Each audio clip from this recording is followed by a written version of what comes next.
from? This is a question I am quite used to, but it feels strange to answer when the person asking you is from the very same place you are from.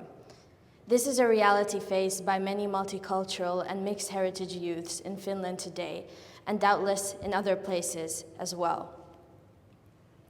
It makes one question, where do I come from if I don't belong here? Today, multicultural youths are an increasingly growing demographic around the world, many of whom have struggles with their identity, especially if they are born into a society that considers them outsiders. In this way, the voices of multicultural youths may be misunderstood, unheard, or overlooked. What if I told you that the solution to breaking these barriers and amplify these voices lies within ourselves? My name is Isioma Ify, and I am Finnish Nigerian. But it took me some time to grasp this. I used to introduce myself as being half Finnish, half Nigerian, until I realized that this implies that I only would belong into a culture 50% and never fully. Now, obviously, this isn't true, but as soon as I realized this, my perspective changed. I was inspired. I was empowered. Most of all. This led me to be enlightened, so much so that I even published a book in which I championed this mixed identity. This is testament to the power of what can happen when we embrace our multicultural identities.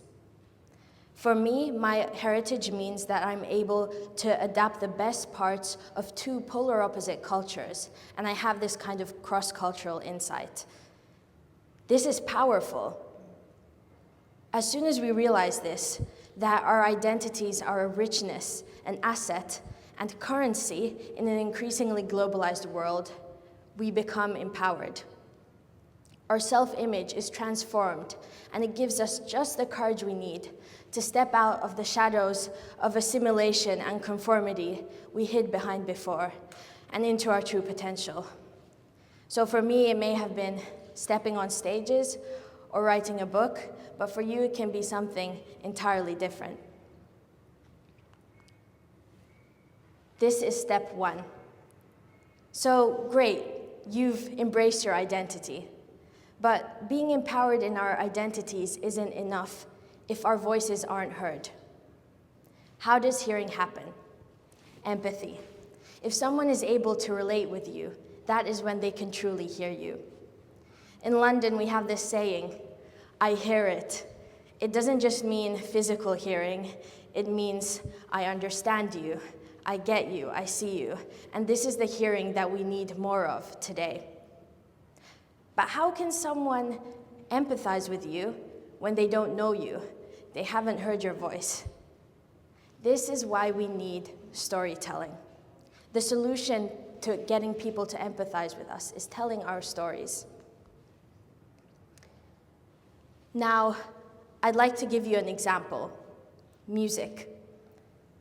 Take African music. Some people may have said that African artists used to be underrepresented on the global stage. But today you see people jamming to African artists all over the world, not because they're African, but because they can resonate with the storytelling behind the music, with the melody, the rhythm. These musicians are storytellers in their own right. What can we learn from this? We can learn that there is power in telling your story in a way that is genuine and vulnerable, because there will always be someone who can relate to the core human experience. But most of all, because when someone can see themselves in your story, they can see you too. Our stories are so empowering, not only because no one else can quite tell them like we can, but because they're the bridges that allow us to connect to other people. Speaking of bridges, I'd like to talk about Chinua Achebe. Many of you may know him as the world-renowned author of Things Fall Apart. But what you may not know is that initially he faced rejection by publishers who didn't recognize the market for African fiction.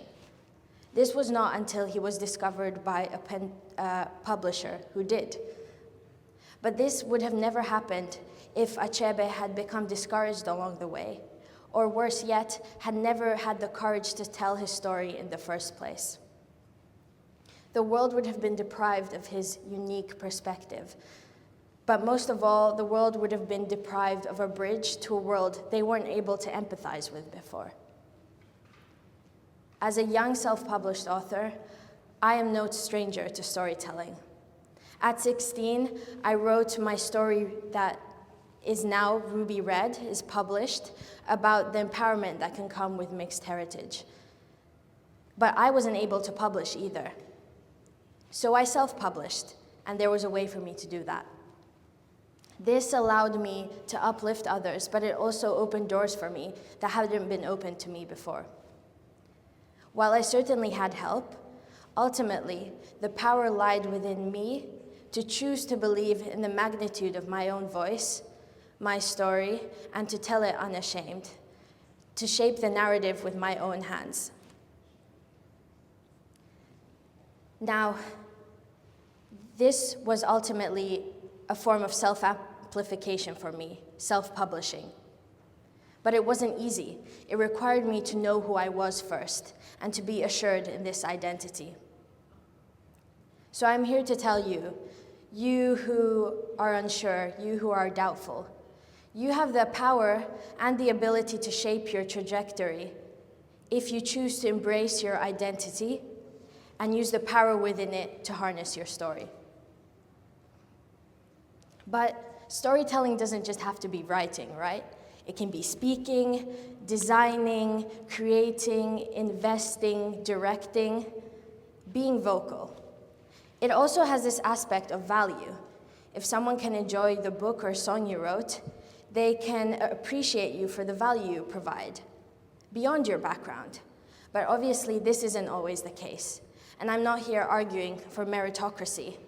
I'm arguing for advocating so that people can know the story behind the merit, the person behind the talent, because ultimately that is how we can connect to others.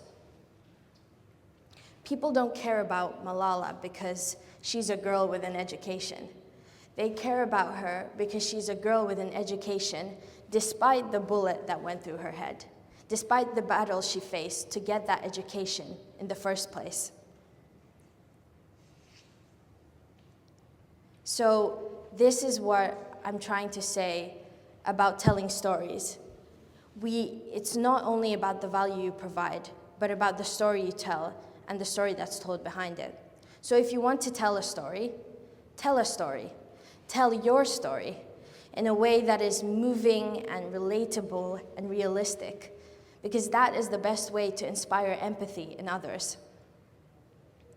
If you tell your story in a way that is unapologetic, it demands attention and forces people to listen, because people are attracted by novel ideas.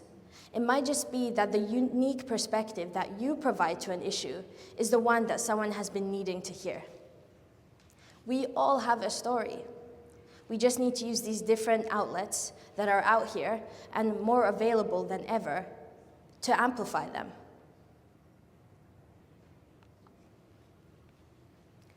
So tell your story. But more than this, there's something else you may be saying. You may be thinking, this sounds a bit too good to be true. How do I just tell my story if I'm not being heard in the first place? How do I become a world-renowned author if I'm speaking to empty walls? And I say this, even if your voice is not heard immediately, you're not speaking in an echo chamber, and it will be heard eventually. Because now your product is out there. It exists. And the more and more we tell our stories, the harder they are to ignore. I have an example for you. Banning books. This is usually something that is used to repress voices. But if there are people out there who have read your story and your book, they can fight against its censorship. So don't be afraid of your voice being silenced, because it can still be found and resurrected. But the prerequisite is that it exists, that it's published, that it's in the public domain. Now, I recognize that there are concrete barriers that can come in the way of us and can silence us. And AI is one of them. And I know nowadays it's impossible not to hear a speech without AI being mentioned, so I can't let mine be the exception. But AI poses a risk of reinforcing existing inequalities. There is a policing predictive system and algorithm called the Compass software that consistently rates Black defendants as higher risk than white ones with the exact same criminal history. So how do we ensure that AI doesn't become a tool for exclusion, but a tool for empowerment? Well, AI is dependent on the information that is available. So let's make sure it has the information available that it needs. We need more diversity in programmers, in AI coders. We need people telling our stories through coding and programming so that we have more representative data sets. So yes, these barriers may exist, but I don't believe they're quite as concrete as we may think. We are free to shape these structures. AI is fluid and dependent on the inputs that we provide. So let's provide different ones. Let's provide more ones. Let's make it impossible for these algorithms to exclude us.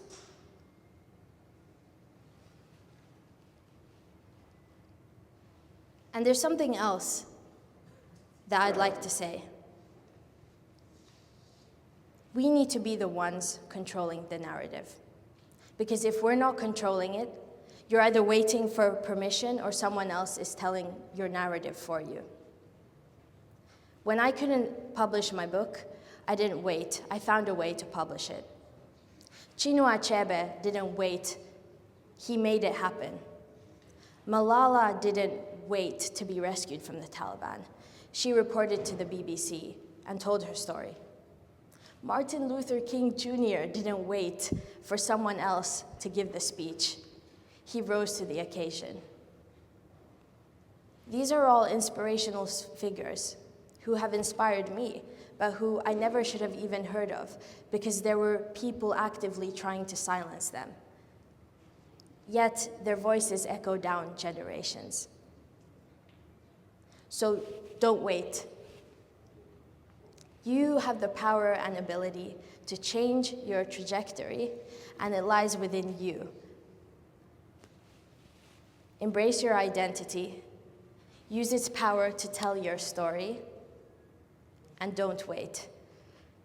We are the dictators of our destinies, the narrators of our futures, and we all have a story to tell. So how are you going to tell yours? Thank you.